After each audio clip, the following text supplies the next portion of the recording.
Here's the Canon G7X Mark II. I would say in 2018, this is July 2018, if you do vlogs, this is the best camera you can get for the price.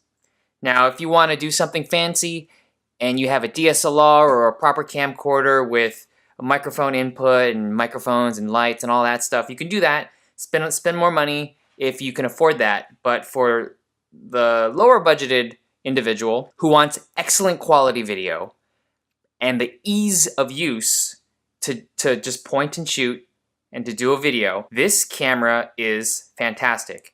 In fact, I've been using the G7X Mark II for the majority of my videos since this camera was released.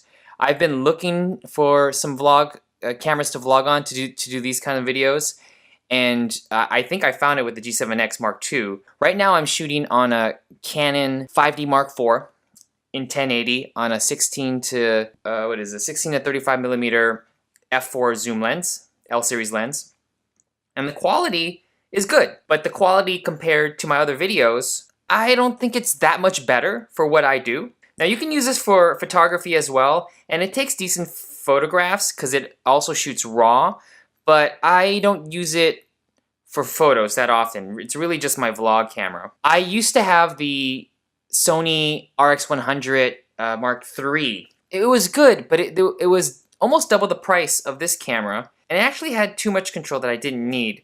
So I'm gonna hit this Q button, and here we have all the controls you need.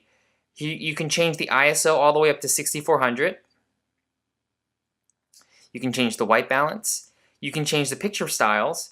I like to have it on neutral.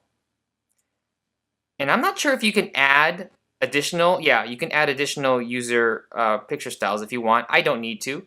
I like to keep things simple, put it at N.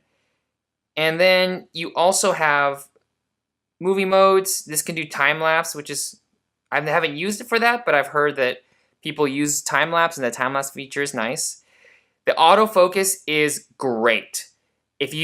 When you're doing your vlogs and you flip the camera over like that into selfie mode and you're doing your vlog, you can touch your face, put it on face tracking, and not worry about the autofocus drifting. That's a really big benefit with that flip. And then if you're outdoors, here's where you can change the movie recording side. So I like to shoot 30p in all my videos, so I shoot 1080, 30p. It's a max of about 30-minute record time. I generally don't shoot long videos for vlogs like this, so 30 minutes is fine.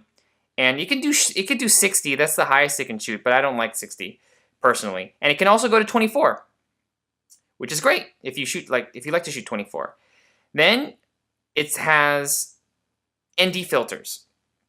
Actually, it only has one. I don't know how much that stops down, but if you're outdoors, need ND, you can throw it on. As far as audio is concerned, let's say you're just vlogging in your home, in your bedroom, in your living room, in your office. Put it on your desk, face it to you like this, and you're at a distance where your half your body from your chest up is in the shot, which is typically what you do for vlogs, unless you're playing an instrument or something. And you're just speaking to the camera. These microphones are fantastic. And if you look at all of my videos on this channel, all I do is use the internal mics for my audio, and my audio is pretty good. Now, it would help me if I put some sort of a windscreen over here, because I've noticed some pops because I have the camera really close to my mouth as I'm speaking, so a windscreen would reduce the pops. But otherwise, what's great about the audio in these Canons compared to the Sony RX100 series is that for the audio, onboard audio, it picks up the bass better than any point-and-shoot camera that I've tested. Even though you have all these manual controls, if you don't want to mess with it, you can go into full auto, or you can turn certain things into automatic, and Canon compensates very well. By touching on it, you can change the shutter speed. When I shoot 30p, I like to shoot at 1/60th, and you can change the f-stop. The f-stop, depending on where you're zoomed at, it goes from a 1.8 all the way to 2.8 in its full zoom range at 24 millimeters wide angle. That's another reason. 24 millimeters gets a lot in the frame.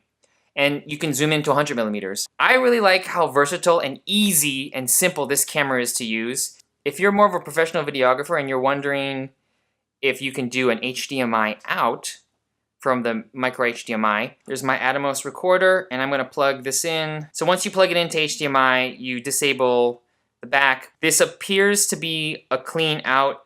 I'm not sure if it's uncompressed, but you're not going to, you get a full 1080, and you're not getting, you know, with the old DSLRs, you would get an SD quality.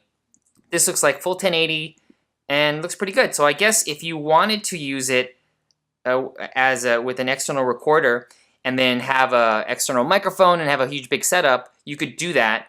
But the best thing about this camera, the best thing about the G7X is how portable it is, how tiny. This is just a fantastic all-around camera.